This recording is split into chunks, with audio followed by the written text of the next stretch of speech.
because I want you. Although I thought I was fine when I left you behind, I know I loved you. Take this pain and be gone, though you're still my number one. Crucified by your love, I got nowhere else to run. Got this feeling inside that I can't put aside because I want you. Although I thought I was fine when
Rated T for teen.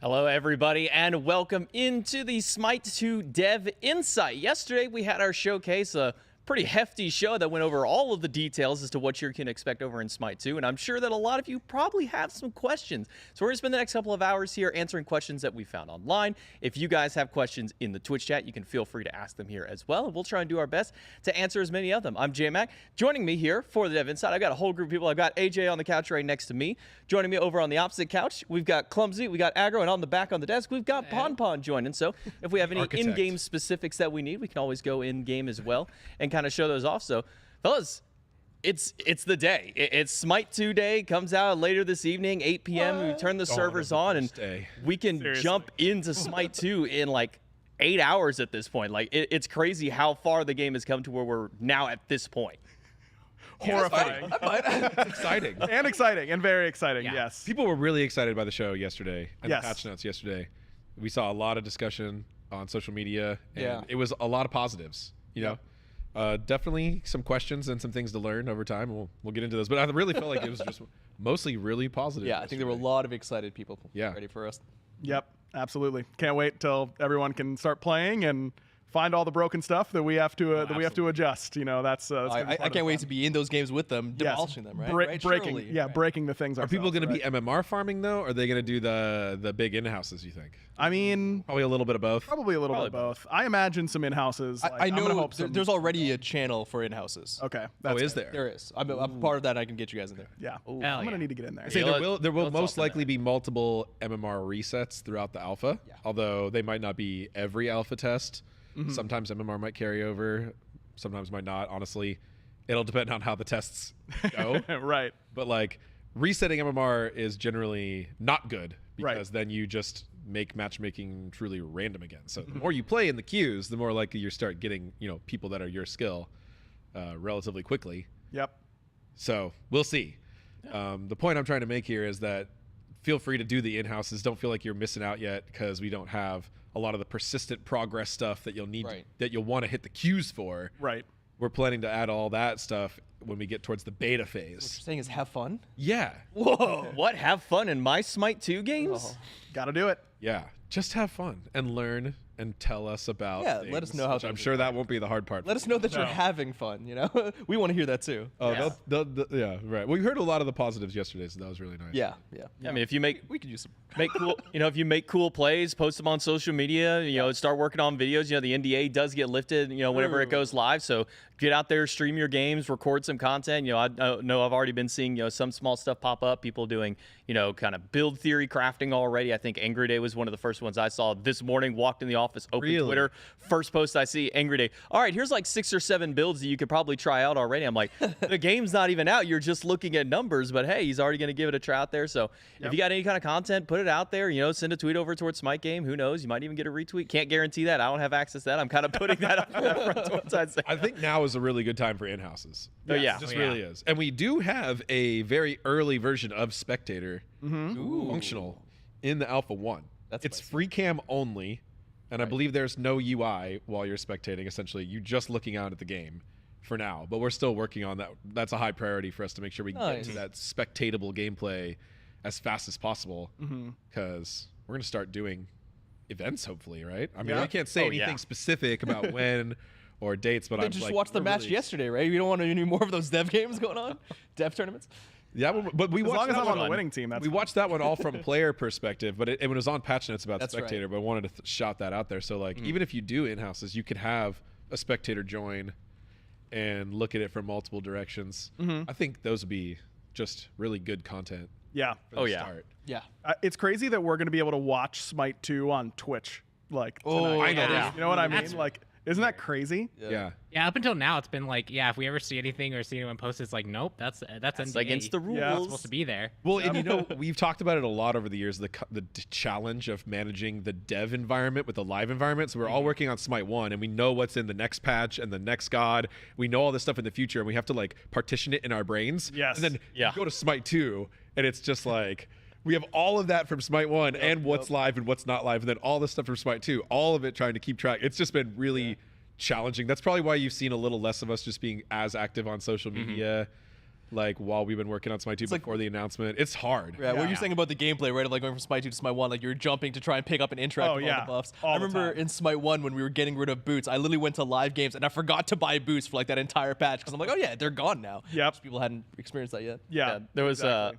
there was one game in Smite 1 where I like walked to the back of the 5 jump and I'm like, all right, cool, let me jump to open the door real quick. I'm like, wait, there's no door. By the way, the walls are like all open around here. Like, what am I doing trying to open up a door at this point? So the jump between Smite 1 Smite 2, it's one of those things, and I'll kind of preface as somebody who hasn't played as much Smite 2 as you guys clearly have out here. You know, I jump in the playtest when I can, the friends and family stuff when we were doing the private NDA ones is there's a lot of information out there. You're going to jump into Smite 2 thinking that you know everything from Smite 1. It's going to be a real easy transfer.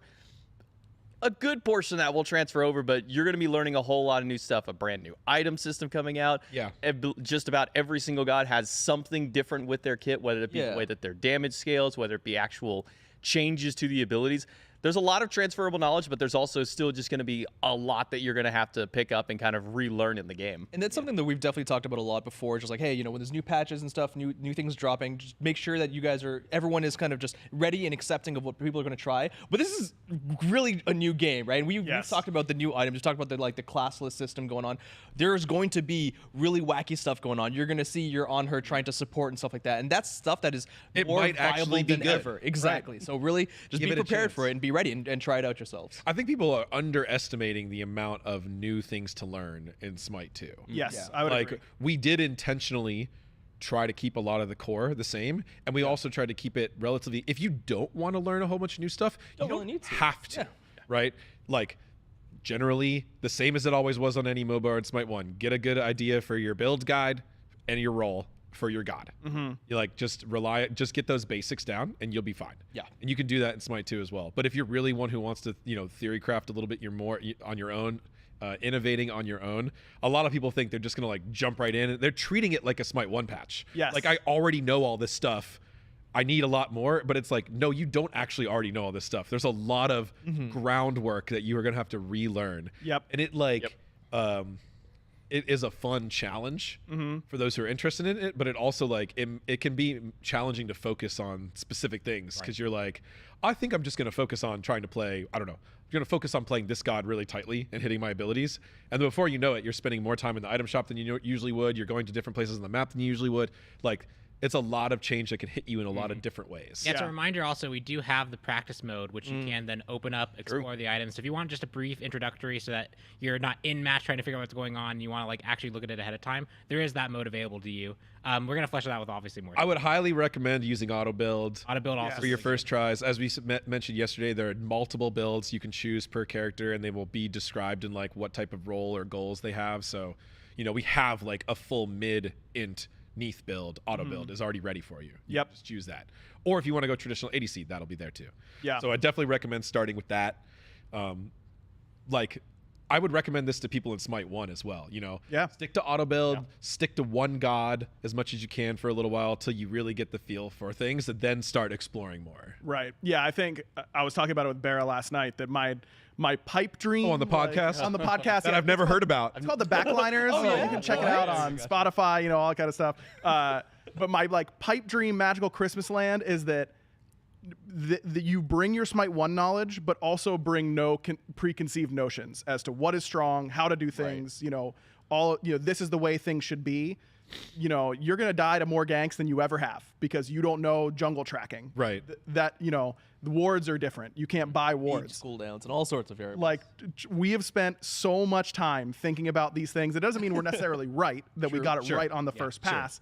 But we promised that it wasn't just like, screw it, let's just, you know, do it like this. Like, these changes are intentional, and there will be ramifications in the short term, but you will also learn how to track junglers. You will learn how to play with less vision, like those types of things that just because it was a way in Smite 1, like, let's think about, is that the best thing it could really be? Is like the pipe dream that I know is not super realistic.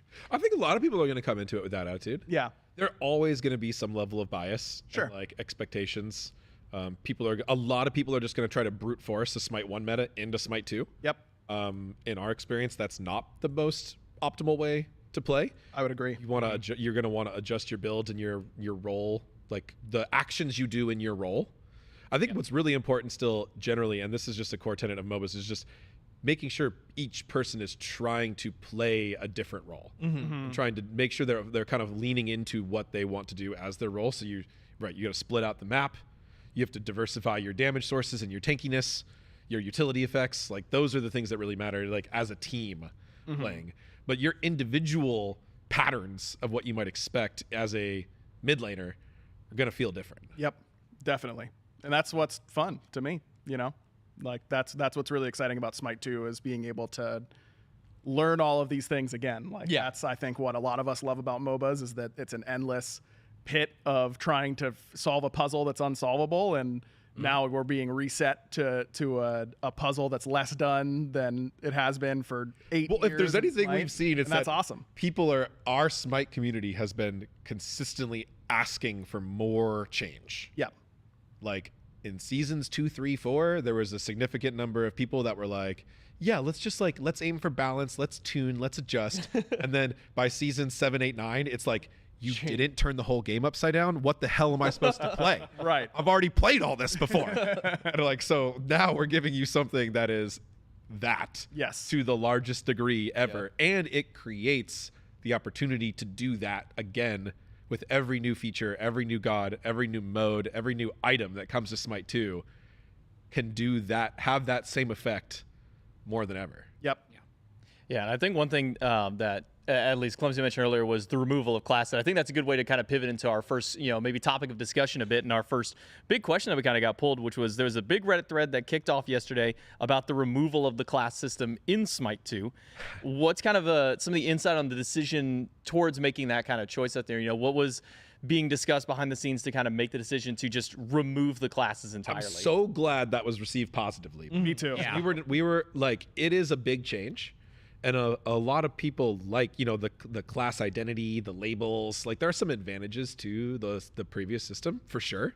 But like this came from the creativity goal, right? That was our core goal for all sorts of gameplay. I don't remember exactly how this feature came about. I think it was something that was kind of like from the early testing. Ponpon was kind of the earliest designer iterating on the gameplay. And it was kind of something like when you're building everything from nothing, you have to make meaningful additions, right? Yeah. You start with nothing. So as we were making the game just baseline playable, we didn't need to introduce like a class system. That wasn't something that was actually super mandatory in the early days. Right. Then sometime around the time I joined the team, we started to like actually be like, no, this is what we're going to do. Yeah. This is actually intentional. Look at all the cool things and look at all these positives it gives us. Look at how it fits into all of our goals. And we were kind of already testing it, but I feel like it was like, it evolved gradually from the gameplay design, and then we kind of like solidified it into a goal, and then we started building around it. Yeah, it was a mix of early testing. I mean, base stat adjustments, for example, was one of the major components, and that was like everyone's just the baseline same because we're just getting foundational stuff going. Right. So literally, whatever had the base stats the same. Yeah, and then from there we were noticing things like, okay, well, as we started to do this, we had started to do like math to figure out like how much is a stat worth, and levels just give a metric ton of stats. And when you have a character that's like Ymir who just gets a ton of free tankiness, it makes it so he's a lot more effective at just being a tank, but then it also means that he, by definition, can't be as good at doing the other things because he's so invested in there. And if he is as good as everyone else doing those other things, wildly OP. he's just wildly OP, right? So making it so that these invisible stats that you're getting as a character aren't the thing that's defining you as what your character's supposed to do. It's the actual actions that your character takes.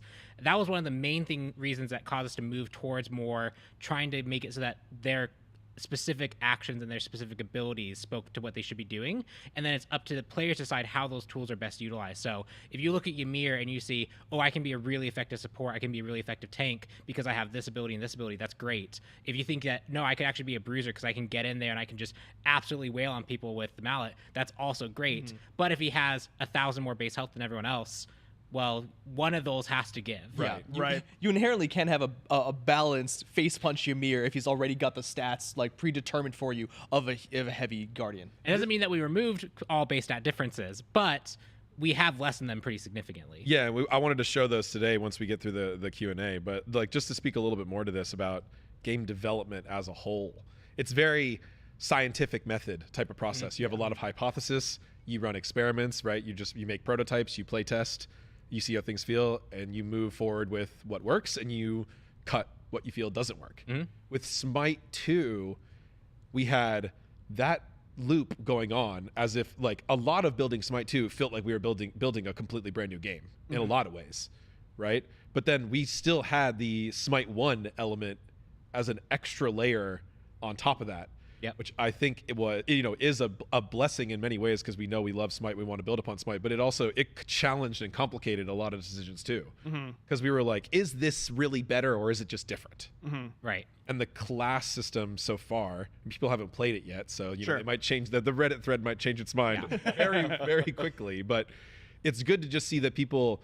Generally, this is something we always try to do as a Smite design team: is be really clear with our goals. Even every patch notes, every Smite 1 patch notes, every season, we're like, this is what we're going for. And people will shoot back our goals in our faces 6 years later if they feel like we've diverted. So it's good to know that people are just on board with this goal off the bat. Yeah.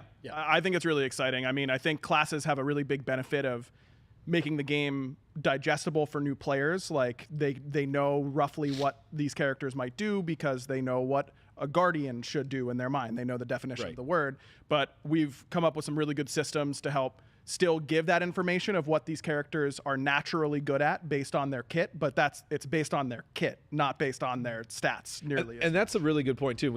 I put it a little bit on the patch notes. We didn't talk about it yesterday. Is just like new player experience and accessibility, approachability of the game. Like right now we're focusing on the core gameplay, and we expect that most of the alpha testers are going to be Smite players. Like the systems that we want to build out to help new players are going to come later. Right. And the main thing that we feel like we've learned and tested, this has been tested and iterated on in many ways over Smite 1, is like simplifying gameplay systems in order to ease onboarding is generally doesn't pay off. Right. What you're better off having is these deeper gameplay systems, but then investing in additional support methods, right? In the best case, the community generates this content faster and better than developers can. Sure. Of guides and things like that. But there's many other games out there, and I think Smite and MOBAs in general live off this too. Like deep systems, but let's help you learn them. Not we're just going to make this system super shallow so you don't have to learn it. Like that's a lose-lose. Yeah, right? exactly. And that's what gets like, I mean, I spent thousands of hours in multiple games that are like this, they're just very deep, and then you just spend a whole bunch of time solving this puzzle, learning things, that sense of like, I know way more than I did before, or I saw a new strategy and I'm excited to try that out. Right. I mean, that is at the core of like how you end up playing. Like, I don't actually know how many hours I played in Smite, but it has to be like 10,000 plus at this point by easy. Split across all your accounts. Yeah. And not even counting like The dev dev play time. test. Yeah, not counting. Exactly. Oh, yeah. Yeah, absolutely. And like, the new player benefit of putting these gods into classes is there, but it's also a big restriction, right? Both in public perception and in what those characters can do in their kits. Like, the Gilgamesh example. Sorry, Pon. If Gilgamesh didn't have the warrior tag, and it's here's what Gilgamesh did. Right, sure. Is anyone complaining that he's dominating jungle? Like, maybe Are you telling me dominating. you don't want to have another discussion about which class Nemesis should be?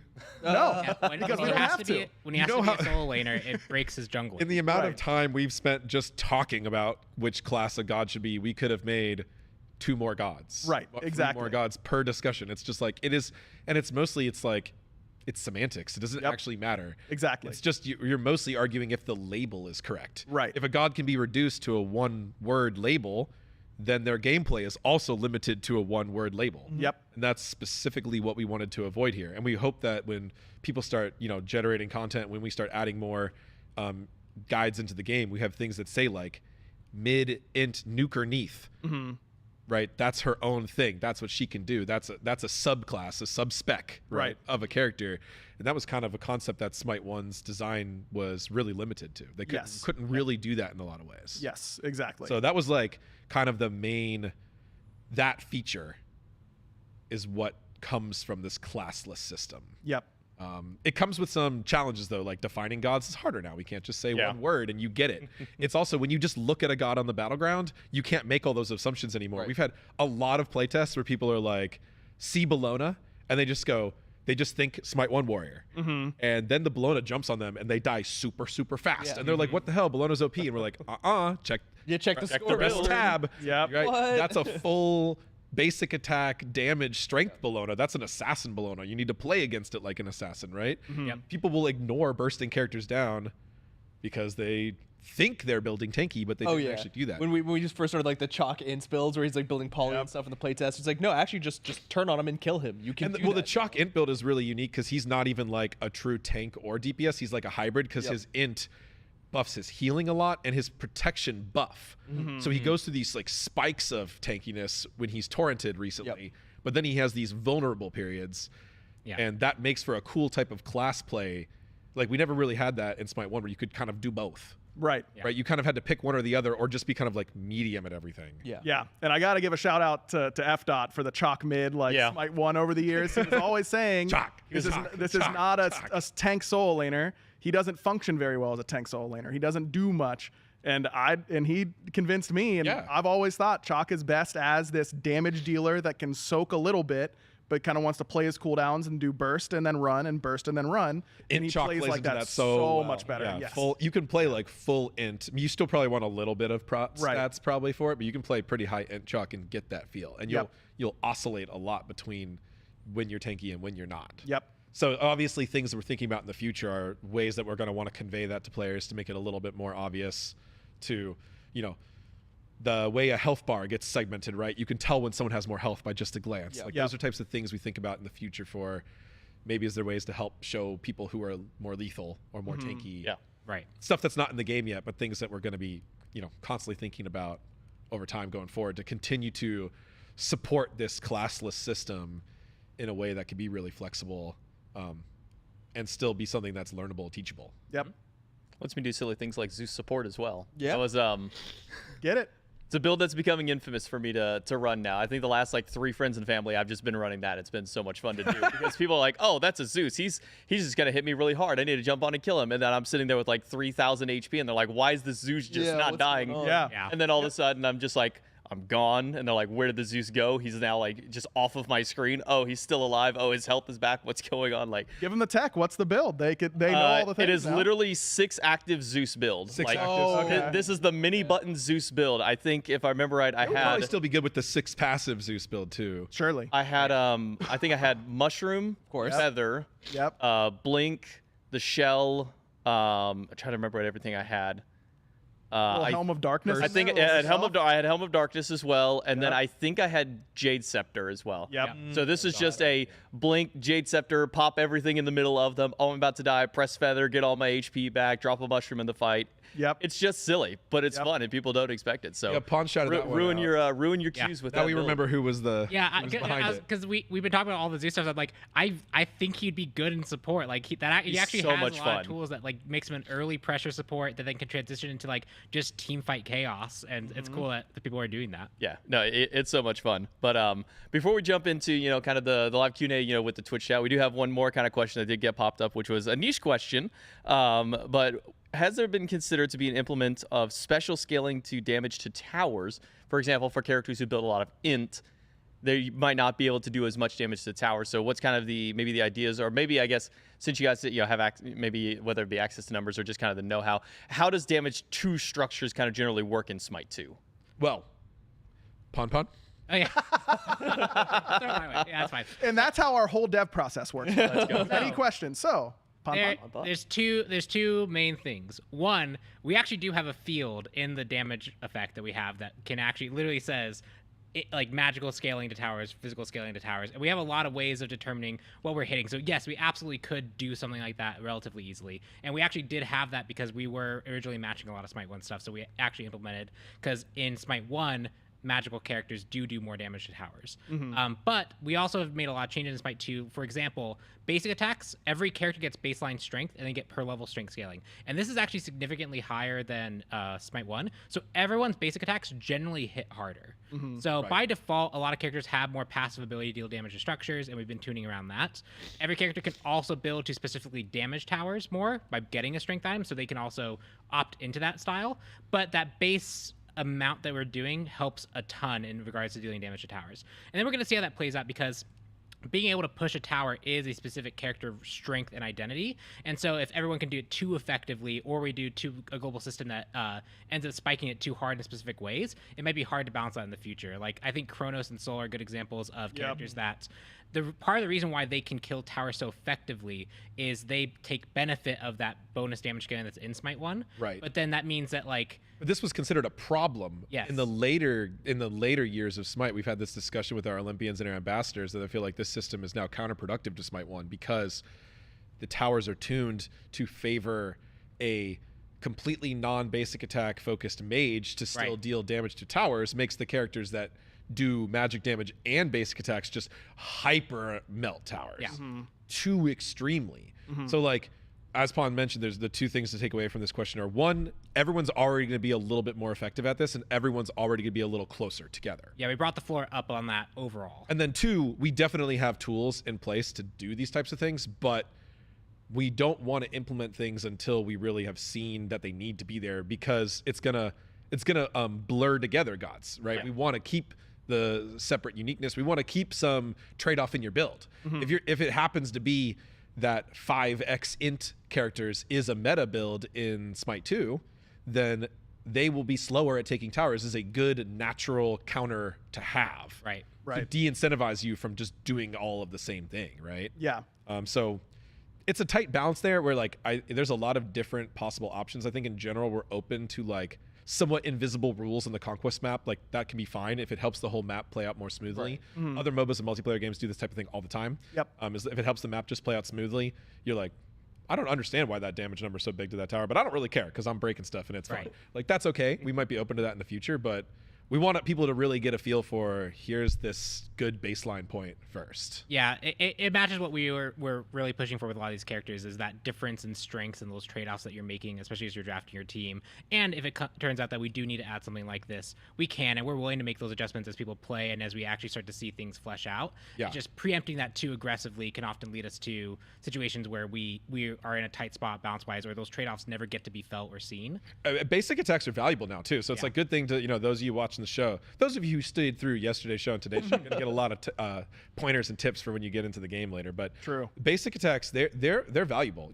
Like you previously we've tried to design items in Smite 1 to incentivize, like, mages to hit basic attack more, and famously guardians to basic attack more. And people are like, why would I ever be basic attacking as a guardian? This is such a waste of my time. And I'm like, you're not in hand canceling and getting that extra chip damage. First of all, that is valuable. We lost that battle in the long term, but here in Smite 2, it's valuable again. So, like, even the true magical tanks in Smite 2, the baseline that their basic attack damage is going to deal is going to be more than Smite 1, especially relative to the health in the game. Which, like I said, the early game TTK is definitely faster. So definitely those early game basic attacks can add up, and, like, you're definitely going to want to be weaving those in between abilities when possible. It adds up. Plus, I mean, in Smite 1, you kind of need Fire Giant to get that bonus damage to structures. It's now the third Gold Fury buff in Smite 2, and then it's permanent. You and your team have it for the rest of the game. So it opens up sieging a little bit more permanently in the late game, whereas it's more intermittent, which is a difficult word to say, in Smite 1. Whereas in Smite 2, once you've gotten a third Gold Fury as a team, your tower pushing capabilities get a lot better. That makes a lot of sense. Yeah. Well, I think that goes through at least some of the more sanctioned questions that we had. So we'll open up the floor now to you in the Twitch chat if you are watching. Post some questions down in. We'll get to the ones that we're able to. We're not going to be able to answer every question that comes in because I know that there's a lot of you guys in A chat. lot of the I was reading through it a little bit earlier, and a lot of the questions like people are already answering for us. Yeah. Which thank you, pretty by the awesome. way. We appreciate those of you who guide other players to our official messaging and things like that. But it's like, I was like trying to look for a question that hadn't been answered yet. And I was like, Those 60 pages of patch notes are just so exhaustive. You got everything in there. Yeah. I did spend a lot of time on that. I think I can preemptively help the chat with if you want to see what the patch notes are, you can do !S2 patch notes. That'll bring up the link to the patch notes that were shown off yesterday. And we mentioned earlier, this is an alpha test. You're going to probably experience some complications, some bugs pop up. If you do have an issue that pops up in your game, a bug that you experience, we also do have a bug form that goes up and a Trello. You can do !S2 bugs, and that will bring up the link for both of those. So make sure to check those ones out. And then whenever we have our streamers that are going to be on all throughout the weekend, us as the devs and whatnot will be on the weekend. We'll be here to help answer questions and everything like that as well. I think you two saw the question. Okay. I don't know if we. I'm just Go ahead. No, let's You go, Okay, go, go ahead. go Pod. for it, Pon. Yeah. Go ahead, Pod. just no. Yeah, I saw that one too. I saw that one too. Yeah, We all saw I it, have a dude. long history with Jet Clash 96, and if anyone should know what my deal is, it's Jet Clash 96. That's where I'm gonna live. This is an inside joke. In some ways. In some ways. No, it is. Yeah, I know Jet Clash 96 well. So we're just Some would gonna say too we're well. just gonna take meme questions for the rest of the hours. Almost. How long are we doing this for? Amazing, yeah. We're just gonna take meme questions for an hour. I and a think half. that was very informative, personally. I mean, I don't know. I think the chat probably got a lot out of that Uh, question. there was someone who asked how hard was it to set up a controller with all the extra buttons, and I think that would be one to talk about. Oh yeah, from Exile Beauty. How hard was it to set up controller with all the extra buttons? And they're referring to now having the ability to have 6 items that can all have buttons. So what was some of the maybe some of the design troubles of being able to implement something like that? Yeah, so because I got to work on this a lot. One of the big things was with especially the consumable slot, that was already a few button inputs that we kind of got back that we could utilize for this active system. But one of the other main things that we did was we also have customizable binds. So you can actually, fully rebindable keys Yes. on console. so players who play on controller can actually go in and find the really good customization setting that makes the most sense for you. If you're a player who likes to only really utilize 2 or 3 actives, and you want to bind the first 3 to something that's really comfortable for you, or you have a button combination that you like specifically, you can actually go for that now. So that's already a huge improvement. The other one was just a lot of iteration. We have a whole bunch of people internally who play console, who played a lot, who after every play test gave us feedback. I was able to work with Lino a ton to work through that feedback and to try and find a good control scheme that made sense, work through a whole bunch of different options. And I think we've landed on something that feels pretty good. A lot of people internally who have played Smite 1 who were concerned about this. That was actually a legitimate concern that popped up about this whole Oh, yeah. active system in the first place. Yeah. The things we really had to heavily consider and really get sign off on before we even went forward was this needs to be able to work on controllers. We found a really good control scheme, and you have a few different options that I think will be available as presets in AWB 1. We have the preset controller loadouts. You can also rebind. Yep. We also have a couple other features that support this. So like you said, the consumable buttons no longer being dedicated buttons means that essentially if you have only 2 actives in Smite 2, it's the same number of buttons as it was in Smite 1. If you have more actives, you do have some more unique button combinations that might get a little bit more challenging for you. But one of the things we're looking at to do there is we're looking at our item design to make sure that we don't. Right now, there's a lot of actives that you just kind of want to mash all at once, like right when you get into combat. That's probably something that we're going to be looking to address as we iterate through the items. We've already started discussing our Alpha 2 balance and item reworks, just to give some players some view into the system. It's like you are just about to play this for the first time today. We've been playing on it for a while, so we already have a bunch of stuff we want to rework and so add many. much. So obviously you are going to as well. And generally we see that a lot. We see that in Smite 1 too, and we try to align those 2 goals. So we already want to look at that for active items, make more active items that are usable in more different situations. Ones that you want to queue up before or after battle, ones that have longer durations or different effects, so that you don't feel like you need to just somehow mash 10 abilities all at once. Yeah.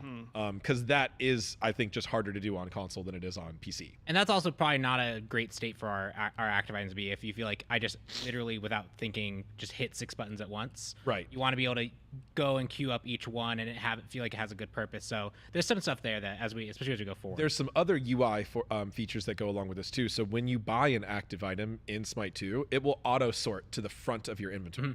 So your first 2 active slots are generally the more easily accessible buttons, are the ones we think players will be familiar with from Smite 1. Yep. And if you buy, 5th item active, it'll automatically jump up to that first or second slot. Right. So it's always those buttons. And if you buy more, and in the next alpha patch playtest, we will have, I believe, manually resorting. So if you don't like the auto sort, if you want to have something in the same place, or even if you auto sort and you got the 2 and you want to switch them, you'll just be able to navigate to your inventory on console or a PC. Just literally click and drag and swap the items in your inventory order to bind them, to effectively rebind them right then and there.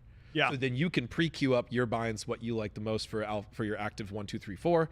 And when you have 4 actives, you can put the most important one on one. Yep. Or if you only have one, you can have it there. So we're going to be building a lot more support features to make sure that players have a lot of customization. Like, customization is helpful in a lot of this. Yes. Like, we gotten a lot of questions about the HUD editor. HUD editor is not available in Alpha 1, but it's already something we've made a lot of progress on. It already Playing around with it in works in the developer environment, but there's a lot of issues with it still. It's very early on. Yep. So it's not quite ready for public use yet, but the HUD editor is a big priority for us, something that's already been a significant amount of programming done to it.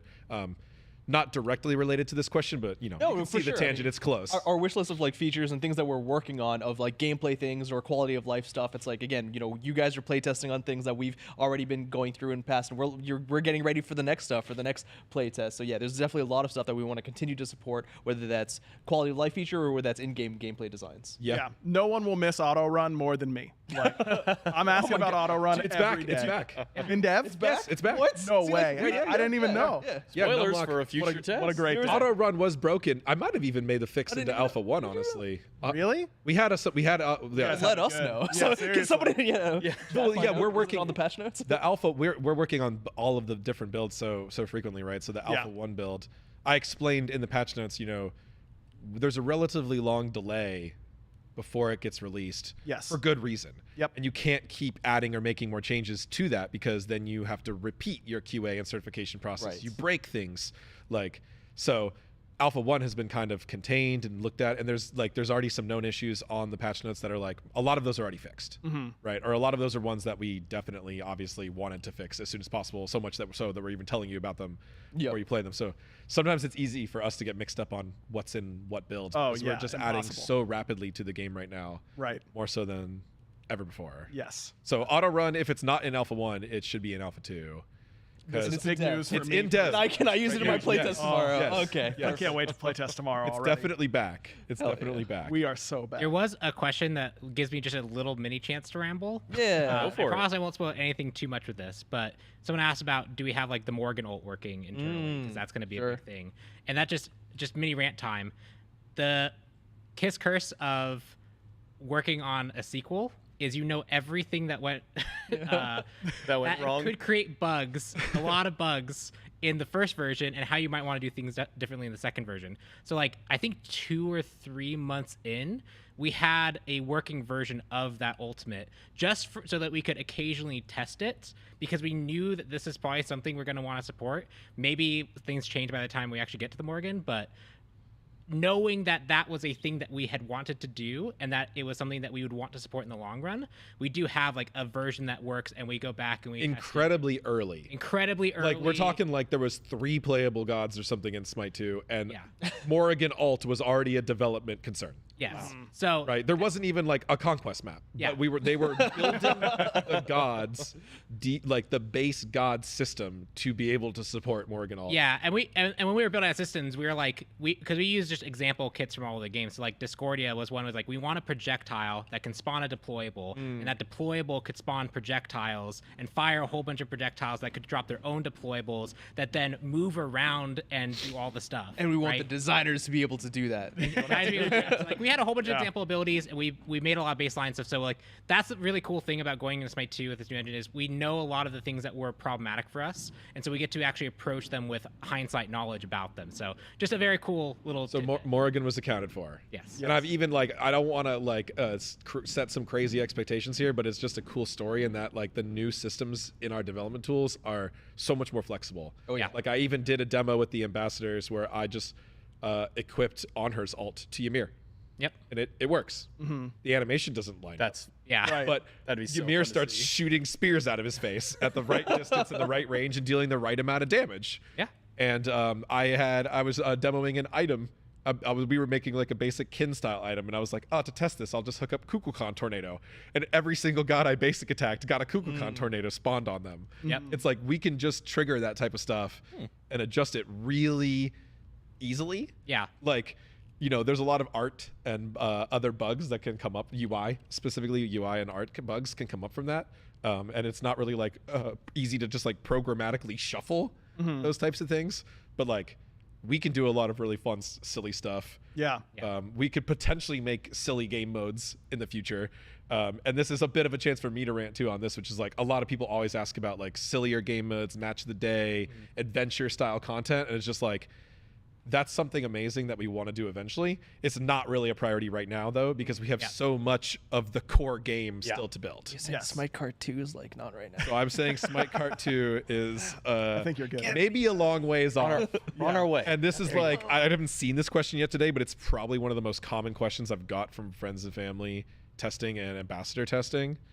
And so I just want to get that out there now, that core gameplay, core game mode, core features, core competitive first. Yes. And then we can start doing some silly stuff and, making whole other games inside of Smite, because that's an insane thing You heard to it here do. first. Yeah, AJ, you gotta, it's easier than you ever. gotta Closer get the than ever. Yeah, you gotta it's get the basically around the corner. foundation down. You gotta start getting the boards up for the house before you can start putting the bathtub in there. You gotta make sure you get the basics out there before you start getting a little fancy. Yeah. I've seen similar questions to it a little bit, but I'll shout out directly. Drak Ami asked earlier, how will Smite 1 gods be selected for being ported over? Will it be a public vote? Oh, Is it yes, based I on have popularity? a demonstration of that right here. Oh, perfect. Hold on, wait. Yeah. Okay. All right, go for it. This is no way actually binding. This to is the not game. factual. This is a joke. This is not legally joke. binding. Everyone right This is now. our next god? Agni. Agni, let's go. Agni, I Everybody's don't believe favorite is mage. even on our actual schedule for a little bit right now. So sorry, Agni mains, but Good bit, good No. Yeah, I found this from here the other day. I don't know what this was used for. I So just that's saw from all the names in a hat. Casual Fridays that we normally do on Friday from 1 to 4. Sometimes we do Divine Doodles, which is we draw a name from a hat and then we draw it. okay. and, I've you know, seen that segment, but I haven't watched it Yeah, all the so way. that's Do where this that's bit, where we and get then- our names from And then there. the answer was JMac as the next Yeah, one. that was- I was one. doing this bit off camera before we went on show, and I pulled your name out of this hat, which I only thought there was gods in here. No, so there are we a were few. all burst out There are a few of the laughing. casters in there. That's funny. So what's kind of the idea as far as some of the thought process on bringing these gods over? Is it popularity? At least and this is just looking from the outside in. The first few gods, at least that have come in, have been rather, I'll say, kind of simpler in designing kit. You're not doing anything extravagant with anything too much just yet. Is it maybe starting with the There's, simpler like, and then kind of building up to the more First- complex? The first 7 to 10 gods that we selected were very much this character brings something new but foundational to the game. Like Okay. Ymir Wall, we need a deployable that can have collision that interacts with things that we need. Anubis creates a deployable. So a lot of the early characters that were selected were very much, these are very functional things that we know we need to be building out over time. But past that, it goes into a whole different type of discussion. Yeah, so we do already have a long list planned out in an order that we intend already. Yes. So that most likely won't change from outside input. So there's not really any sort of specific public or community factor to at least the next chunk of gods for let's say a couple months. But like Pawn mentioned, the immediate technical features of each god was part of it. It's just a complex combination of other factors. Popularity is an element, but not the only one, right? We're also looking for ones that have specific gameplay that we might need. So for a while, we were maybe short on junglers. So we're like, we got to prioritize some more junglers coming up. And we want to, same with Pantheon diversity, male, female creature diversity, general popularity, and specific gameplay features are all part of the equation. So I know a lot of people out there who've been doing a lot of the detective work are using the Divine Legacy and stuff like that, because those are already confirmed cross-gen skins. So that is accurate. The gods that have that are generally towards the front of the list. Not always. There's a couple that'll be surprises injected in between. But a lot of players who've really looked into it already know kind of what are some upcoming gods even outside of the officially announced 14. And I think we have the whole first. We have months of them already kind of planned, locked, a lot of which are already in progress. Oh yeah, we're working on them. Yep. People have asked this kind of question before around, designing new gods or even, designing skins for gods and things like that. And it really is like, it's hard to answer specifically. It's got a lot of art to it as well as it does science. It's not just a strict formula. Yeah. It's a lot of feel, like who's missing, who do we really feel is missing, Right. in the dev team, which could be biased and might not always agree with what the players think. But a lot of times we usually have people in there like me, JMac, Isaiah, who our goal is to try to also be like, I think the players really feel like this god's, but like I know maybe we might not think that, but the players probably do. That's always part of the discussion. That's always been something we've handled as we work through this issue, and like. As we go down the list, the ordering and the ruling for these may change. We might change the way we select these. Right. I think probably one of the biggest things that'll become a factor in the future is how much design change do we want to do to a god, and we will probably try to space out those. Right. If we feel like this god needs multiple abilities changed, or we want to do multiple abilities changed, we feel like the community wants us to change a lot about this character. Those characters will get spaced out further from each other. Purely for practical development reasons. If you stack all the hard things right on top of each other, they all suffer for it. Yeah, So right. You need to mix in some easier ones in between. So that might change how this system goes in the future. But anything I missed on this one? I just one fun story of there's one meeting we had where we were trying to like create like a top 25 list. Yeah. And it was like 6 people, and I think we agreed about to number 10. And then after that point, it was anarchy with everyone like, how could you possibly not think this god is a top 25 god? Right. Everyone's personal biases immediately became a factor. No, guys, there's no personal biases at all or here. You know what I mean? Like none whatsoever. And it also hammers home the That's point Isaac's like god. every god is someone's main, and so Yeah. like that's something that we also want to make sure that we're respecting too as we bring these characters over. Is there are some people who are like, this is the character I really really love, and I want to see that character, and so we feel that way about a lot of the characters we're working on, but we just got to get through the list as we can. I like to say it all the time. It's like everything in games is art and science. It's feelings and fact. They are both equally valuable. Sometimes, one outweighs the other in certain situations, but it's always a bit of both. So when we're planning out this god list for Smite 2, it was a lot of specific development science. We need this character so we can start on this feature because that feature is going to get used on all these other characters, so we should do that first. And it was also a lot of like, the community just loves this character, so we just got to find a way to get them in early because we need to, because they just like it. Even if it's a challenge technically or doesn't have the same payoff benefits, it's got a unique feature that we're not going to use again. Doesn't matter. We want to do that. Yeah. So there's a lot of both. One question that I just saw pop up and is something we can kind of maybe dive into a little bit. It's from Warrior Type. There are several gods in Smite 1 that are widely considered frustrating. An example being Nox is what they put there. Is there any intent to reduce frustrating elements of god kits when porting them over, or would you stay closer to your original kits? So I guess kind of adding into this one, let's say you have the quote-unquote bottom 5. Like these are 5 characters you never want to play against. They're like some of the worst things to have to fight into. Is that taken into consideration when coming over to Smite 2 eventually, that you would maybe either fully change their kit, change small aspects of their kit? What are some of the, I guess, kind of behind-the-scenes insights as to what warrants a god getting some kind of kit adjustment to their stuff? We've talked about this a lot already, so let me try to not get in too much of a rambling here, but structure my thoughts. But a couple things that come up is, number one, we're trying not to get too ahead of ourselves. Yeah. So like for characters that are not on our planning list right now, we are not trying to set expectations. Like it doesn't really benefit us too much to invest a lot of time in planning a character that may or may not be many gods off, because we're going to have new information, we're going to have new tools, we're going to have community playtesting giving us feedback about the core goals that might shift. So like we're really trying to focus on the gods that are coming up right away. So in that regard, we can't answer this question for like everyone. And it's so then the second point of this is like everything is situational. Every god has to be analyzed, I think, in their own unique way. I don't think you can really apply like a super broad set of goals to say like, yeah, if Smite 1 players think it's frustrating, how do you even measure that, by the way? It's hard. Right. We will change it. Like, I don't think you can say something like that. The other thing too is like, it's a live game. Nothing is set completely in stone. Right. So even if we say we want to change something and we try it, that means we might not keep it. We might change something else later. Like we might ship a change to a god and then be like, yeah, I don't know, maybe it didn't work as well, so let's change it back. So like there's those 3 don't get too far ahead of ourselves. Make sure we analyze everyone specifically, and make sure that we understand that this is it's a live game. Things can change. Those are like 3 of the bigger elements about it. Yeah. And then I would say now practically working on the gods we have worked on and seeing a lot of the reception from the recent designs on Smite 1 has really been around making sure the play experience as the god is really good. That's what players seeming to be valuing. So like we want each god when they come over to Smite 2 to have a really good play experience when you're playing as that god. We don't want people to feel like my kit's been gutted so that everyone else can feel better about it. Right. Right? Because then you're not even really playing the same god anymore.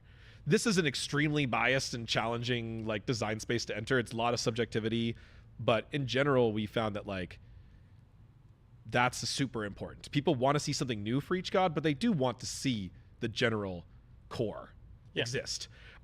People list Nox as a frustrating character. I think she actually works really well in the new system because like being a more like previously you have a mage or a guardian. They have to be one or the others, and Nox is kind of in a weird place in between where she like does a lot of damage but also does a lot of CC. Like with just some numbers adjustment and some cool scaling adjustments like we have in Smite 2, giving her the ability to be like have a little bit weaker CC but deal more damage, or be a little bit lower on damage but actually make her play like a true support, but like a new type of range lockdown support. Like that's more possible than ever in Smite 2. She might not actually need the kit level rework that Smite 1 has always made it feel like she does need. We might not still want players to be stunned for however fucking long it is. That might be that, but that's a numerical change potentially, right? We've done actually, I didn't call it out yesterday and I feel like I should have. We did a lot of CC duration nerfs in Smite 2. At one point in the testing, we did a pass on these 14 gods and just shaved half a second, a whole second, or like fractions of a second per rank off of every stun duration, root duration. Instead of being stunned for 1.5 seconds, you're stunned from 1.2, like something like that. We did do some shavings there. Nox could benefit from something like that. Yeah.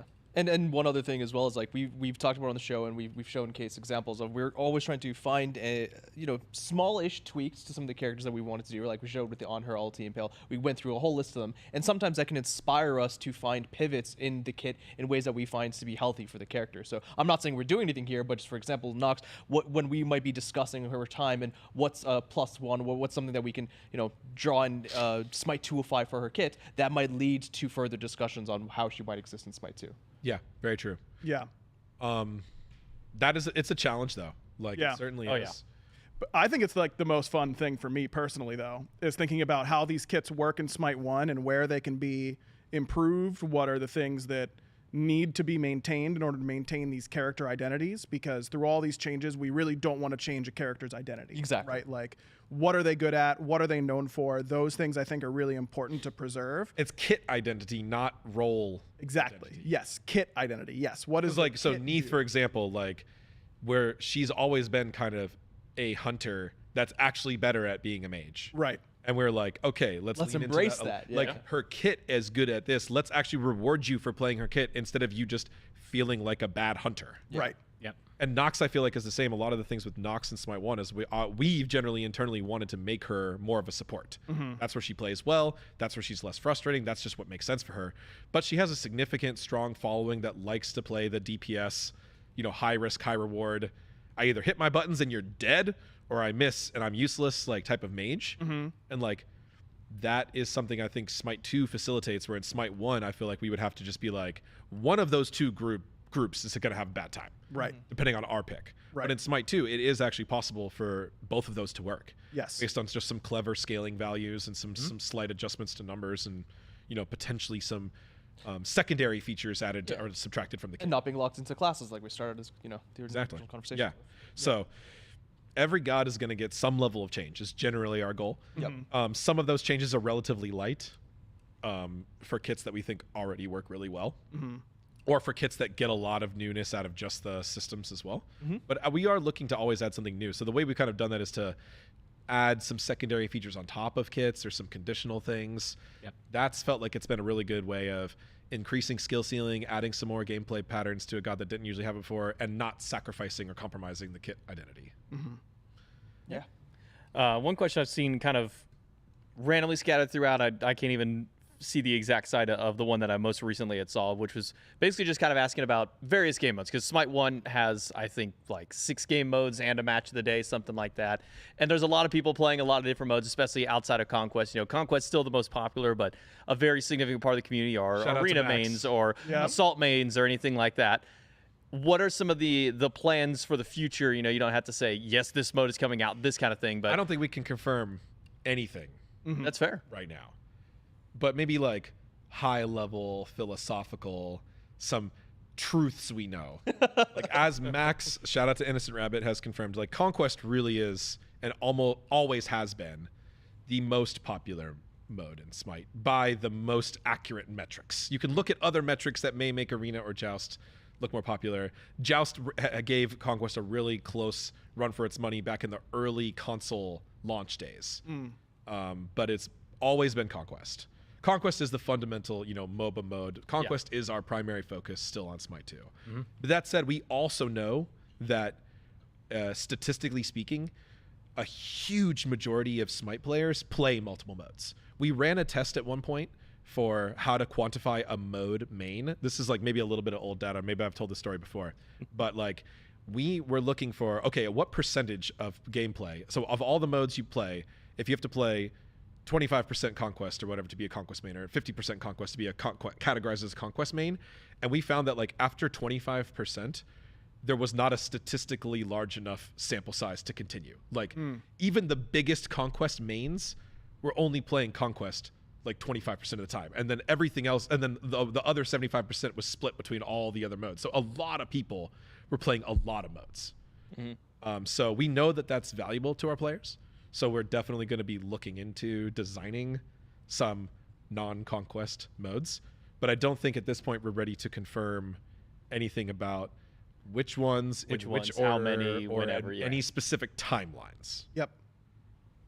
So know that it's being looked at, but TBD on what, when, and how, essentially, is kind of the thing to pull from there. So shout out to the non-Conquest players. I'm also someone who plays a lot of non-Conquest modes outside of that. You know, I'm one to jump up 2 a.m. Yeah, I should be in bed, but I got 20 minutes. I'll jump into an arena game real quick. So, yeah. I don't want to bring back the memes, but it's been a long time since I was plastered as a Joust my main. God. Joust main And AJ. persecuted for it. Yep. How's Joust that main not the Ajax. primary game mode of Smite 2? When I first joined the Smite team, that was my primary game forgot mode about all at of the that, time, and I prided myself off being like a Masters Joust player, and I played with a small group of players, and we focused on, just hitting our buttons and wombo comboing people better than anyone else, and that was a lot. And a lot of people from that community in the early Joust days have gone on to be great Smite players in other ways. Like the early Joust, I played against Paul back in the classic Joust queues, Trelly, Aquarius, a lot of people who end up, switching to Conquest and being like, oh yeah, we're good at this too.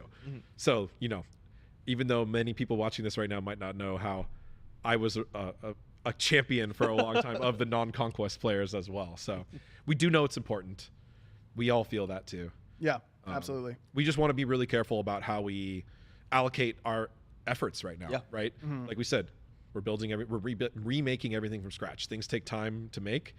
We want to make sure that we provide a really good experience, and more importantly than giving a whole bunch of game modes that might all feel kind of meh. So we're going to keep working on Conquest for now. We're starts prototyping, spinning up some top secret alternatives, and and I'm sure it'll be really exciting whenever we're ready to start doing those spoilers and official reveals of other modes. Yeah. I think just to rapid fire to answer some of the broad questions that are being asked, a lot of people are replying to them. A lot of people are asking, when is Smite 2 Alpha going to be starting? That's 8 p.m. Eastern today. So in like 7 hours, the server is going to be going live with that one. People are asking, do you only need to, or do you have to purchase the Founders Pack to get into the game? You do get guaranteed access by purchasing the Founders, but there's a chance if you go and request access on the platform of your choosing that you might have a chance at getting a code as well to be able to jump in there. There are going to be 2 main servers to play on whenever you queue into Conquest. That'll be for North America and for Europe, but we also have 3 servers for customs that will include Oceania, Asia, and Brazil as well. So an opportunity for a lot of people all across the world to be able to jump in there and play as well. One thing to add there too that we haven't really talked about though is Smite 2 is going to be using like platform accounts, so you do not need to make a Smite 2 account. You just have already linked your Smite 1 to your platform account, your Steam account. You just need to all you should have to do is click play. and boot up and log in. You won't need to make a new name or password or anything like that. It's just going to use your Steam or Epic or Xbox name, and you're just going to click play, and you're going to get right into the front end and be able to start queuing or jumping into a customs. Yeah. So there's no other special steps Sweet. that I know of. The only other thing is, so- if you buy your Founders Edition, make sure you, even if you don't buy the Founders yet, I'll also answer this one because I saw it pop up a couple times, which is if you buy a Founders pack, let's say you buy the base Founders Edition, can you upgrade it later? At the moment, no, but I believe we have confirmed that later down the road, we do plan on the ability to upgrade your Founders Edition. So if you get the lowest option, the $30 buy, and you say, okay, yeah, this game is pretty fun. I want to go a little bit further. In the future, we'll have an option available to that. Also, make sure you go into your Smite 1 client and link your account to whatever platform you're on, whether it be your Steam, your Epic, any of that kind of stuff, because that's the way that once you do get the Founders, you get your stuff over into Smite 2, is you have to make sure that your accounts are linked in that way, so make sure that you do that. So I think that it's a lot of the broad ones. Yeah. Shout out to Kogun in the chat. I just saw him answering a few other questions that were popping up as well. Yep. If you yes. already have access to the game through a non-Founders means, that will still work. Yep. But Founders Pack is the primary way to make sure you get in. And then to answer another one that Kilgoon popped up there, which is asking about banned accounts in Smite 1, that was a very popular question that was on social media, in the Are streamers that many chats and people things banned, like that. or That's are what I'm that- thinking. That's are what that I'm many wondering as people well. banned? Stop. So if you are banned How many banned of in you Smite are 1, you will be able to play Smite 2, but you won't be able to link your stuff because your account is banned in Smite 1. So And rest don't assured, get banned again. Yeah, just Be nice. also don't get banned in Smite 2. I feel like a lot of people are asking this question out of curiosity or for people I they think know, so. because we're a that they tight knit know. community, so people want to know like how is this going to be handled. Yeah. So, like, I think the solution we've come to makes a lot of sense, which is like, this is a new game. We're not going to be, finding some method to compare your old account through some way. But you also cannot, if you have a banned account, you cannot access or link or get the rewards from that perma-banned account. right. Get wrecked. Especially because many perma-bans are from cheating, hacking, exploiting in other ways that would make that progress not a good thing to transfer anyway. Yep. Toxicity perma-bans, you got to do that. You got to re-offend 3 times or whatever to get perma-banned for toxicity. So a lot of perma-bans come from other things that make a special sense to not port over. Yep. So, yeah, be nice in Smite 2. Be better. Just try Be it. nice. Don't Just do try don't it do out. bad things in Smite 2, and you won't have to worry about a ban in that one too. I Yep. guess that's the moral at the end of the day. This is one from the chat. I'm not sure how much insight y'all have on this one. It's from Eclipse asking about the Ascension passes, saying, can we get a little more insight on the Ascension passes? How much should they be individually, and what added bonuses do they give? I guess kind of just I wrote the whole blog on a that. base borderline. Well, since you wrote the blog, I'll throw it over to you. I don't remember What's up with I have to be careful because, like I said, a lot of it's not out yet. So Yeah. there's some things. Oh, so there sure. is a written blog on this out Okay. there. If any support staff we have in Hi-Rez in the chat can help to link that would be your best resource. And that's on our news section, I think, of the Smite Game website. Yeah, but the primary thing is like this is just a revamp to the mastery system. We love the mastery system. We know players love it. So there will be mastery rewards in Smite 2. They're not in the game yet. They're not in the first alpha. But there will be mastery rewards. There will be There it is. someone just posted it. Yeah, Kilgoon. Thank you. Yep. Thank you. Much appreciated. Sonic's So- tried, but got timed out. Yeah. Well, that's because NT. it's because Please posting refrain links. from posting links to our own ambassadors like Oh, man. AutoMod doing work. It's funny that we get to see the mod messages. Yeah. It's always funny. But so check out that link. But also, like we love the mastery system. We're going to build upon it. The previous Smite 1 mastery system, it did have like the skins that you had to buy. Yeah. As you unlocked, or as you progressed. But so in Smite 2, we're going to have a little bit more specific mastery progress, more dedicated screens and UI to show you your mastery for each god. We're going to have a new reward path essentially through as you level up your god mastery, and then there will be some amount of those rewards you'll just get just for playing the god, just for free, and the other amount you'll need to unlock the Ascension for that god to get those other rewards. So the Founders Pack gets you a big bundle of those for the first gods, or you can, this is the way you can pick and choose on which ones you want to go for these extra rewards for or not. I can't spoil anything else about them yet. No, that's very fair. But mastery is still a thing, definitely important to us. We know that people really like that. Stars are still going to be a thing in Smite 2. go. We also are going to have a way for you to show off your stars from Smite 1 on that character. So even when you're playing Anubis, you'll be able to show off your Smite 2 stars and your Smite 1 stars optionally if you want to. So people can kind of retain. It's gonna be a complete reset though. Everyone's starting from 0 in the new game, but there will be some ways that we let you feature to show off your mastery level or stars if you had them from Smite 1 as well. Very cool. All right. Well, while we allow chat to kind of get some more questions out there, if you guys see any questions y'all want to point out, I see this feel from free, so. Ed Gimos about VGS. Oh yeah, VGS. Which I've seen this question a lot, and we didn't talk about it in the patch notes or the show. Hmm. VGS is in the game, and it is pretty much exactly the same. I did woohoo once on Zeus during the patch notes. So I can't believe people missed that. I You mean, weren't watching every frame. I missed Your it. I chatters? can't believe they missed that. Yeah. So VGS is essentially the same, and that was one of those things that we were like, yeah, we could change this a lot. And there's a lot of other games, It's just so iconic. multiplayer games that do it differently, and arguably those systems are really good too. But like, people really like our system, and people are really used to it. Yeah. And it is learnable, teachable to people who are not used to it. So we were like, lock it in. Yep. Yeah, we got this easy. Yep. Iconic. Keep it. Yep. Keep it.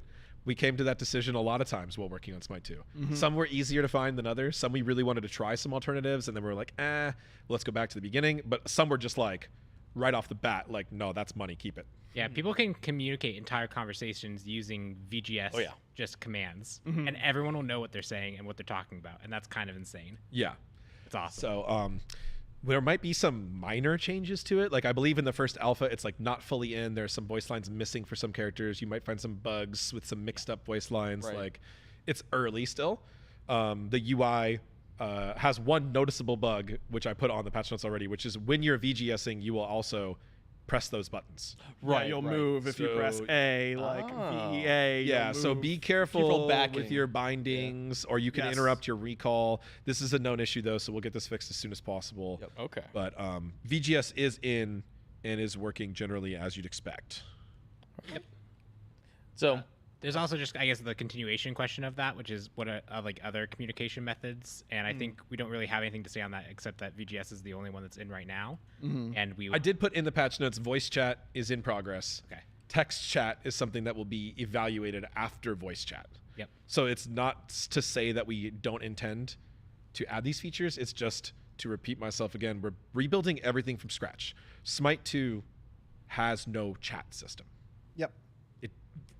It doesn't come. Doesn't exist. with the engine. I'm like, it's a blank, right? It's a blank Download slate. the chat You have to plugin. build that whole thing, right? And most multiplayer, like lobby-based games, like nowadays, don't even have chat. That's more of like an MMO feature. But we know that Smite has a huge crossover with MMO Right. players, and a lot of people came to Smite originally because it's like MMO action combat without the MMO grind. And we live and breathe and persist in the Smite world and universe like we're playing MMO. So we know this is valuable. But this is like the order. We have to build things all from scratch in an order, and this is kind of the order that it makes the most sense to do in and there's a lot of technologically. Yeah, there's a lot of things that can influence what that order is about, like what actually could be implemented more quickly, more rapidly, get in more effectively, what has more extra considerations on top of it as you go down that Right. list. So there's a lot going into that. So like just building VGS laid some groundwork, because now we can display text messages on the screen. We have a bar to show this. Like it Right, laid right. some groundwork to this. What makes the most sense to But start yeah, with. you have to start somewhere, right? It doesn't make sense to jump all the way to the end of the line and work backwards on this massive thing. So we're building it bit by bit and letting you play the bits as we go through. But yeah, good call out there, Pompon. Cool. so I guess I'll kind of. Oh, did you Sorry, get? there's some funnies. Oh, okay. Well, we can go back to meme questions whenever we get through real questions. Yeah, so we'll still let some of the other questions come through. So I guess while we kind of in the in-between of getting some of those questions out there, if you see something, kind of pop it out there. But moving in from Smite 1, because all of you have had a hand in the Smite 1, designed at some point, whether it be earlier in the lifeline or for aggro, maybe a little bit later in Smite's life, you got your hands in design. What's probably your favorite thing going from Smite 1 now into Smite 2 that's getting to be implemented into the game? So kind of like what's your favorite new thing so far in Smite 2? I guess we'll start here with AJ. I am biased towards the item system, I suppose. I also did the most recent design pass on like most of the items, at least from like the pen and paper direction. So it's just like I feel like we all have pet projects as designers that like Pon is going to probably talk to you about frame data and projectiles and animation. Definitely his favorite thing. You know? He loves that. Maybe he doesn't love it, but wakes up he and built that's it. what So he there's like thinks two about. different answers to this question. It's like one as a designer or developer, like what are you proud of and what did you work on? The other part is like as a player, what do you feel? So like in general, I'm really happy with the item system and the class system. I think just as a player though, it's just like we were talking about this yesterday. It's just like it just looks cool. The whole game, right? And the environment is like early still. Yes. You know, like we have so much to build on, and from our gods, from our environment, from our UI, but it already looks really good. And when you're in there just working on the game all the time and critiquing everything, you don't notice it as much sometimes, or you don't appreciate it. You notice it because you're hyper analyzing everything, but you finally step back and you like watch someone else play it. Yeah, we were watching the show match yesterday and we were like, God, it just looks dope. So like That was months ago. yeah. And that was old, so it already gonna look better. So like I'd say as a player, just the visual upgrade is like really exciting. Yeah. So sorry for like getting ahead of Pon on himself, but Pon, what do you want to answer this question? Oh yeah. I mean, probably like just the most fun one has been the character like mini reworks Right. plus ones trying to identify. It's a very thin rope to walk where you don't want to change it too much to alienate people, but you want to give people something cool and new. Sometimes it's a lot easier than others, but that's just a very interesting and fun challenge to do. The one that's probably been the most satisfying to do over the long term has been this crusade of frame data that I've been on. Yes. The amount of days I have just sat with like VLC counting frames and comparing and making comparisons and trying to replicate issues. I have a insane appreciation for the things that Smite 1 has done to make Smite 1 combat feel good, that I as a designer got plopped into Smite 1 halfway through its life cycle, got to really benefit from a lot of those things without even knowing it. Right. So then going into 2 and having to do all that stuff and figure out, reverse engineer a lot of what they've done, figure out where we could improve on that, like that has been an insane task. Like the very short story is we had to build, we had people come in and play test, and they were like, yeah, this feels good, but it's like it feels like I'm playing at 80% speed. And it's like, well, that's terrible news. Yeah. That's not what we're here. Like that's not okay. Devastating, actually. Yeah. So like we were having so many iterations in the early days Yeah. in the closed testing about making sure that Smite 2 feels as good or better than Smite 1. Yeah. And it was really hard. Yeah. When people feel like, imagine just the core combat of a MOBA of Smite, there is so much detail, engineering and design detail going on behind the scenes there that a lot of people, players, and even developers take for granted, right? And you know, this is something you hear probably in a lot of different game dev communications. Like everything you add to a game is like much more complicated than it seems. Yep. Even just making projectiles that look good, feel good, properly replicate. That's a fancy term for working on multiplayer. Like make sure that me playing against Clumsy, we both see the same path, and it lines up and it hits at the right And time. it sounds correct. And it plays the right attenuation audio and visuals at the right timing. It's like there's so much It's- fine tuning, polishing to be done, and there was so much behind the scenes technical work about how the game even runs based on frame rate, server tick, connectivity. That's all active decision making and work and engineering work. Yeah. None of that stuff is just plug and play. There was like 9 things that we identified separately that all contributed like 1 frame of improvement to feels in specific situations. That shout outs to Josh, to Jordan, to Yes, Travis the for gameplay being team. Yeah. someone who had just an insane eye for a lot of this stuff and really helped us drill down a ton of the stuff. Like there's just a ton of stuff that went into that. And I'm sure as every time I think, okay, cool, we finally got it, something new will pop up, I'm sure. But we really want to get those details right, because at the end of the day, the game needs to feel good. It needs to feel smooth. It needs to feel responsive. So That in is general, critical. we expect all of the abilities to generally have the same timings or faster in Smite 2. Or they were completely changed. So obviously, like Anubis and Onher's alts are like different alts. Right. Right. But we generally expect the same amount of input delay in Smite 1 and Smite 2, and we expect that most abilities have the same as we would say pre-fire, post-fire, fire times delay, or a little faster. Yeah.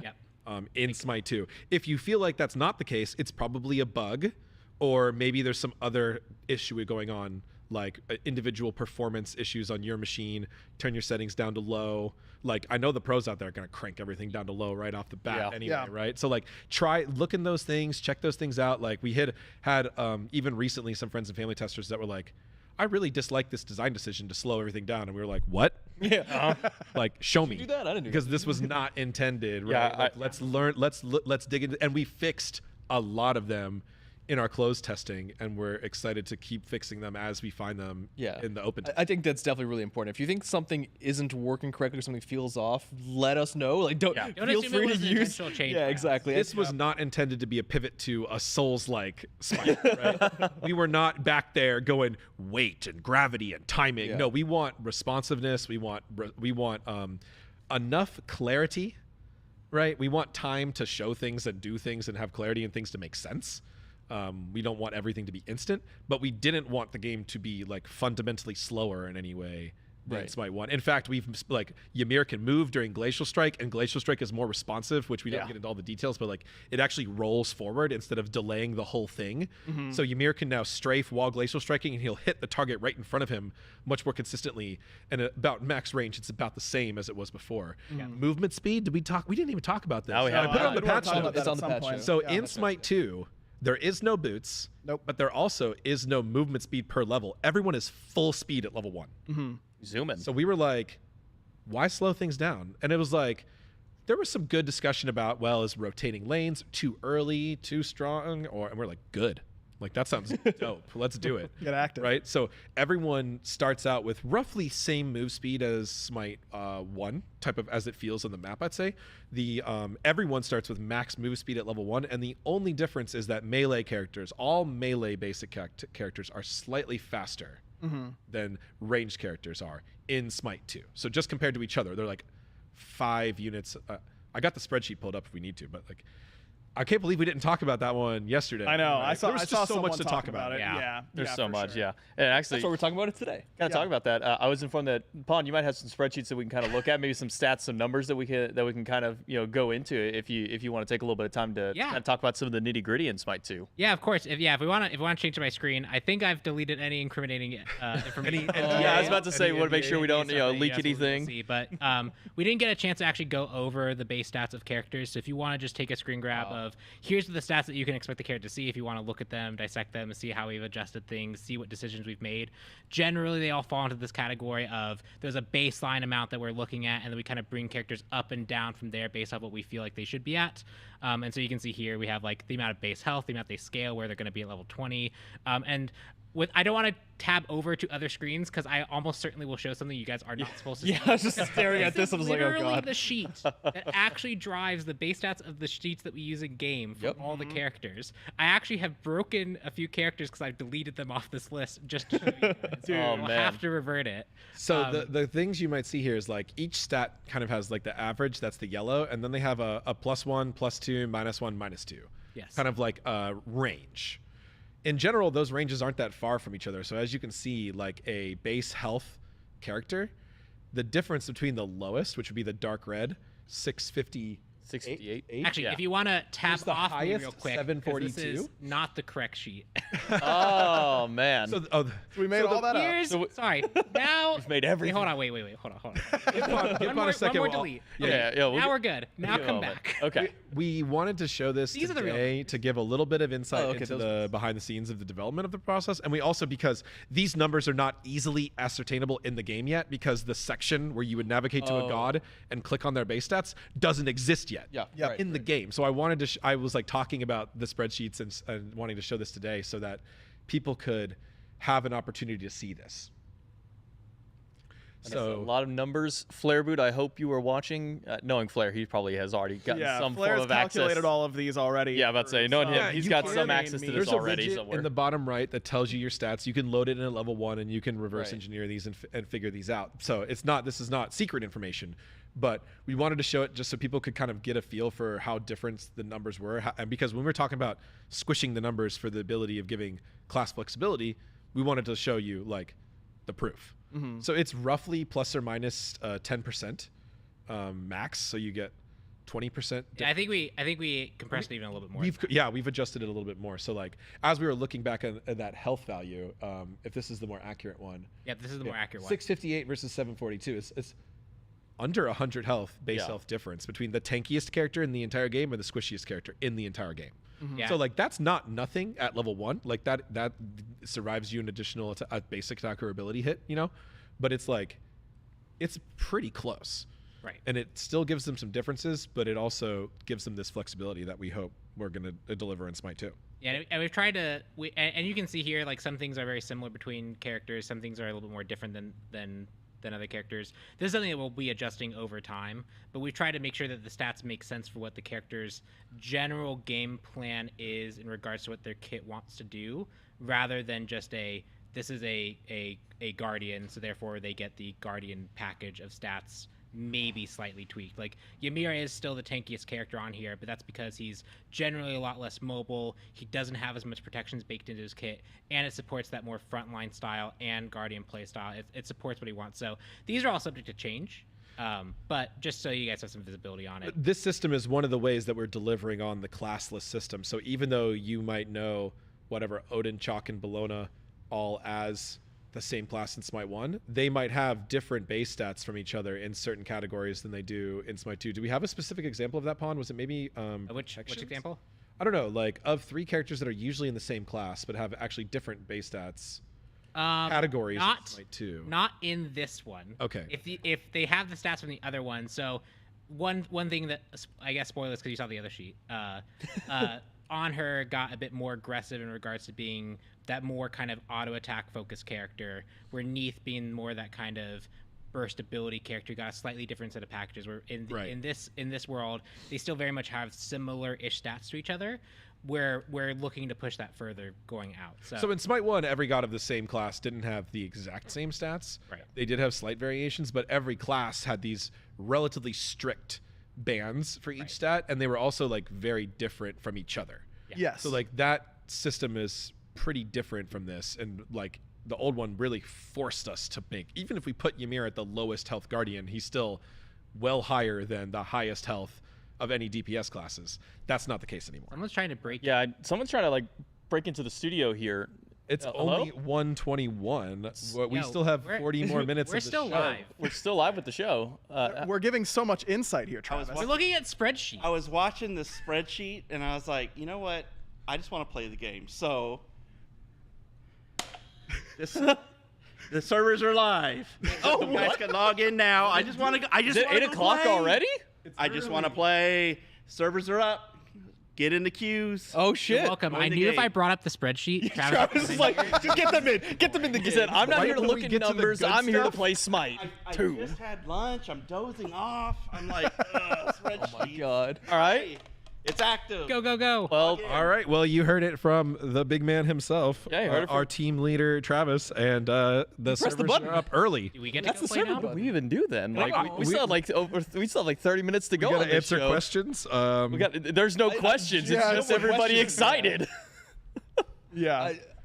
Yeah. I feel like people are gonna just want to go play. People are just going to want to play. We're not going to get any other kind of questions and things like that. Do we just want to go play some Smite 2 instead? Is there any other major talking points that we wanted to get to today? Is that there we anything? should- Is there anything Magical else? do have access to crit. That's an easy one. Every Okay. god Yes. can crit. Every Every god god can can crit. Every god gets 100% strength bonus to their basic attacks, and every god can crit. So go ahead and build crit on crit Anubis. Zeus, like crit Ymir, Anubis doesn't really Crit get Athena? healed. crit Athena. Yeah, some of the gods that were traditionally mages don't get that much from the strength, but it does get you more basic attack damage than you would be able to get in Smite 1 on those characters, and everyone can by default crit with any amount of crit. Yep. There you go. Is there a? What's so funny? I'm just finding it hilarious that we were talking about like spreadsheets before, and it's like we're gonna do this nitty gritty stuff, and as soon as we do, Travis is like, "No, game's up, Done. Over with it. Like that timing was. So, was there anything else that maybe you didn't get a chance to talk about in yesterday's show that you kind of want to, throw some summaries out for now before we just kind of jump into playing game? Let the players run wild, maybe us run wild as well at some point. I've got too many bugs to fix, man. I should have gotten to those this morning. I do have a lot Yeah, of things I need to go do. The game's not like in a perfect immaculate state, right? This is a true alpha. We want to make tell us about the bugs and stuff like that. We're gonna be smoothing things out. The game is very different than Smite 1 is. So if you see people going different roles, different things, trying different items, play around with things. So have fun, and that's really important. A lot of questions that being asked are ones we already answered, which Yeah. never happens on these types of things. Never. No, never. So Even in the closed testing channel, people were memeing because I would answer the same question like 40 times Yeah. sometimes. In the I same. imagine if there's any questions, people can send us messages and we'll try and respond. Yeah, for sure. Yeah, community members who watch the whole show, help out your fellow community members with answering those questions, or go back and watch the show. Discord, right? People will be Have it inside there. running. Yeah, join the official Smite Discord for Yes. all Smite 2 related discussion. Discord.gg/Smite game. There you go. It's the official Discord server, so make sure you jump in there. Keep in mind there has been links posted for there's a known issues list already of some of the big known issues on the patch notes. There's a bug reporting forum. Yes. Please use that forum. There's also a community Trello that will show you similarly as the issues on the patch notes or known issues comes up. Yeah, in fact, the bug report one is so easy. It's smite2.com/bugs. And that'll link you to the forum. Even so. I can remember that. Yeah, and if you're in the chat, you can do !S2 bugs to be able to get the links for that, and the Trello board. You can do S2 patch notes, and that'll bring up the full 50 some odd page patch note that we went over yesterday and kind of talked in about. And just anytime that you see one of us or see one of the streamers on the channel, feel free to ask questions. We're here to help you guys, and for people who are going to be playing games, we're also here to play Smite 2 and learn the game as well, because this is a whole new learning process for everybody. As Clemsy pointed out, this is a true alpha. And when we say that things are going to break, things are going to happen, submit those stuff to us, go out there, have a bit of fun, experiment, do some wacky stuff.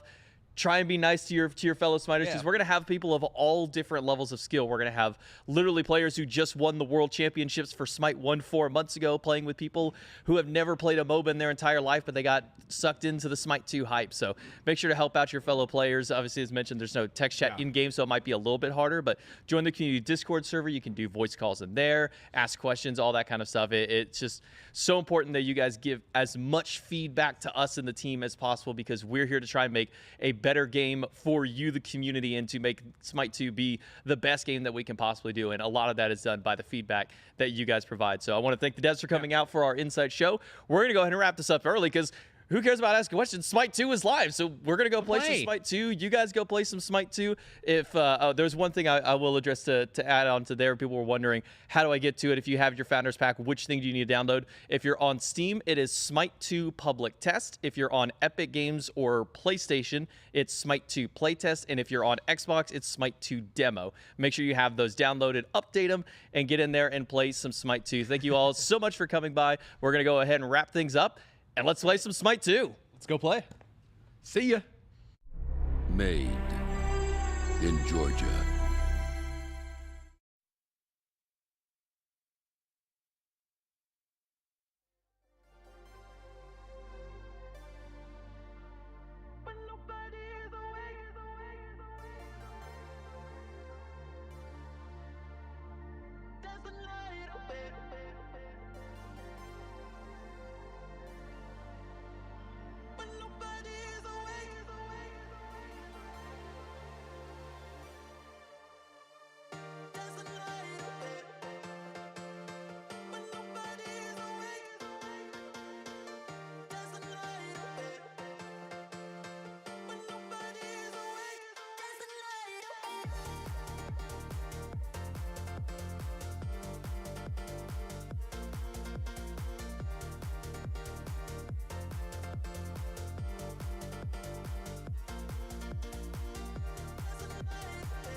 light away. When nobody's awake, there's a light away. When nobody's